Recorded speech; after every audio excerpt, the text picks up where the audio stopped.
Another issue in finishing up about Egypt is the Constitution. Article 2 of the Constitution states that Islam is the religion of the state and Arabic is its official language, and the principal source of legislation is Islamic jurisprudence or Sharia. This was not always the case. The Constitution has been amended rather willy-nilly at behest of the regime whenever it was necessary to do so. This is a concern that our Christian brothers and sisters have. Under the new Egypt, what will be their role? The Pope Shenouda, His Holiness Pope Shenouda, who is the Pope of the Egyptian Orthodox Church, has requested that the constitutional reform expressly recognize that the presence of other religious groups in Egypt, in the Egyptian population.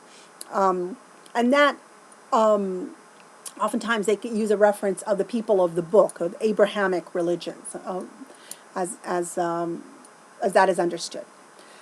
A further factor with religion is that the church itself as an institution is a political actor. Again, His Holiness Shenouda is a politically skilled activist. He was able to maneuver through the regimes over periods of time, and he has relations back and forth with Egyptian religious scholars who are both with the state and not with the state. It's very true that Egyptians are very concerned. Egyptians are still very concerned with the new Egypt. What's going to happen next? The concern for many things, but among them on the religious issues is this fear of the Islamists basically taking too much power in some way. All of this is unfolding before our eyes. We hope that Egyptians do get what they're looking for, what they called for: democracy and freedom and aspirations for a better life. Now, let's go to a completely different set of situations. In Libya, religious actors on the ground right now are not part of the uprising. The concern about Al-Qaeda, the concern about a group like the Muslim Brotherhood, that is just not there at this point. The religious elements here, from my point of view, are morality issues. First of all, the morality of the violence, which is at a huge scale, nothing comparable to Tunisia or Egypt. And the issues of outside intervention and specifically military intervention and the moral issues that come from that. Let's start with that the regime is an illegitimate government and has been for many years.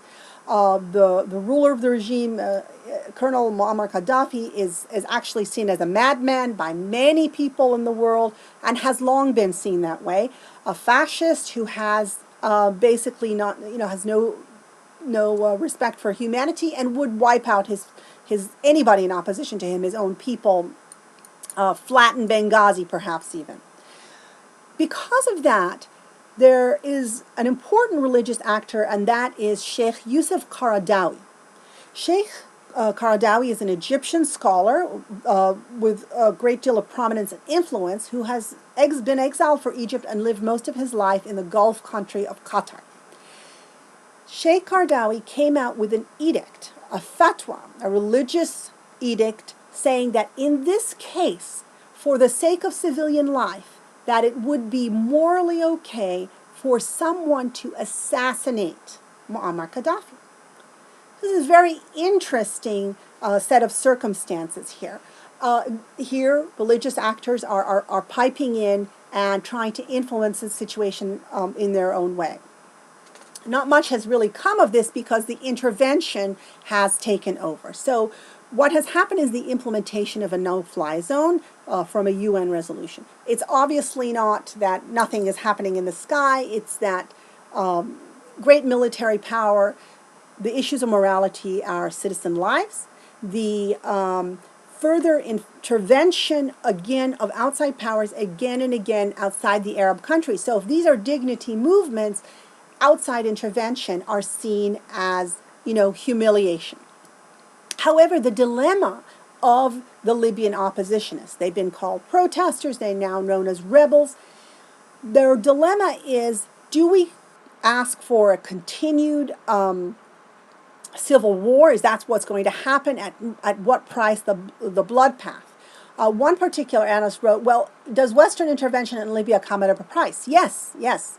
But what would that price be? Is it that oil or contracts to companies that would go to the countries that are executing the UN resolution? Okay, well, that's already happening in Libya under Gaddafi.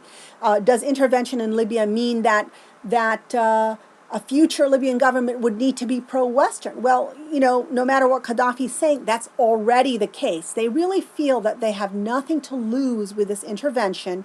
It is a matter of that or, a long-term civil war with basically citizen soldier. That's who the rebels are. In Bahrain, we have, again, to skip to a totally different situation.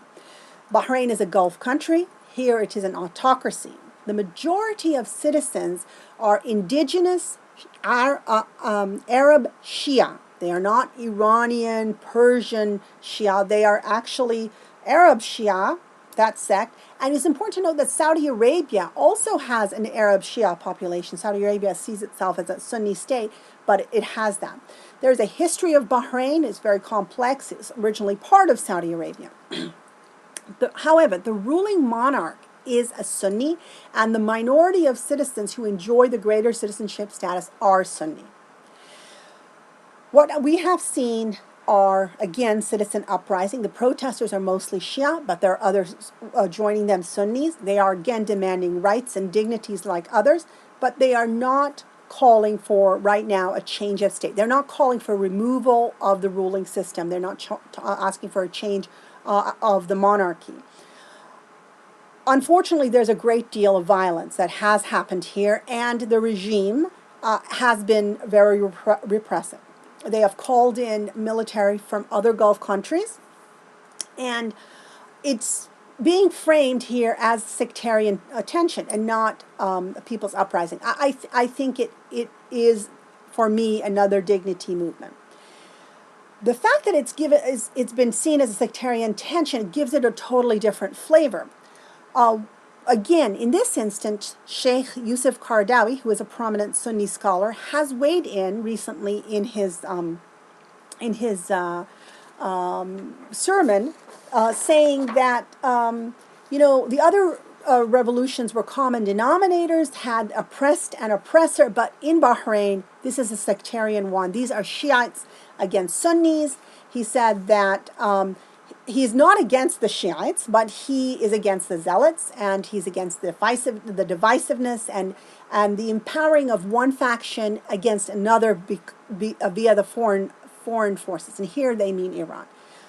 He even went as far as to say that, show his allegiance and sympathy for the ruler of Bahrain. My analysis is that's very disappointing to hear Karadawi say that. He's very influential in the Sunni world. He is embroiled with the Gulf rulers who have given him refuge and status over the years. And perhaps he's a political opportunist here. I think that Bahrain is a citizen movement and not this religious divide that we're seeing. I think that there are many things in other countries that are going on in the region. There are ongoing uprisings in so many other places that we really can't discuss. But again, predominantly they're dignity movements, and in that aspects, they are really religious. And as people are looking to hold their heads up high, to before God. And despite the violence, we are really living in amazing times, great times.